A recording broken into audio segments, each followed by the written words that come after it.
బుద్ధ పూర్ణిమ, శాంతి, జ్ఞానోదయం యొక్క వెలుగు. వైశాఖ పున్నమి చంద్రుడు భూమిని మృదువైన కాంతితో నింపినప్పుడు బుద్ధ పూర్ణిమ వేడుకల సమయం ఆసన్నమవుతుంది. ఇది కేవలం జశ్న్, సెలబ్రేషన్ మాత్రమే కాకుండా గౌతమ బుద్ధుడి జీవితం మరియు బోధనలను స్మరించుకునే పవిత్రమైన సందర్భం.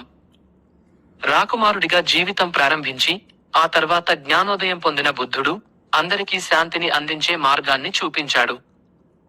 బుద్ధ పూర్ణిమ కేవలం గతానికి గుర్తు తెచ్చే రోజు మాత్రమే కాదు, ఆయన బోధనల ద్వారా మన జీవితాలను మెరుగుపరచుకునే అవకాశం కూడా. సిద్ధార్థ గౌతముడు 2500 సంవత్సరాల క్రితం బోధి వృక్షం కింద కూర్చున్నట్లు మనం ఊహించుకుందాం. జ్ఞానోదయం కోసం ఆయన చేసిన పరిశ్రమ, ఎన్వేవరింగ్ ని ఆశయం మనకు స్ఫూర్తినిస్తుంది.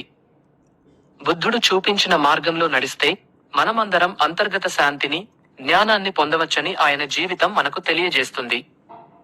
బుద్ధ పూర్ణిమను ఎలా జరుపుకోవచ్చు? ధ్యానం. మనసును నియంత్రించడానికి మరియు స్పష్టత పెంపొందించడానికి ధ్యానం సహాయపడుతుంది. కొన్ని నిమిషాలు కూర్చొని లోపలి శాంతిని అనుభవించండి. ధర్మం. ధర్మం అంటే సరైన మార్గం. దయ, నీతి సంపూర్ణమైన జీవితానికి అవసరాలు. కరోనా. కరోనా అంటే దయ. మన చుట్టూ ఉన్న ప్రతి ఒక్కరితో మంచిగా ఉండటానికి ప్రయత్నించండి.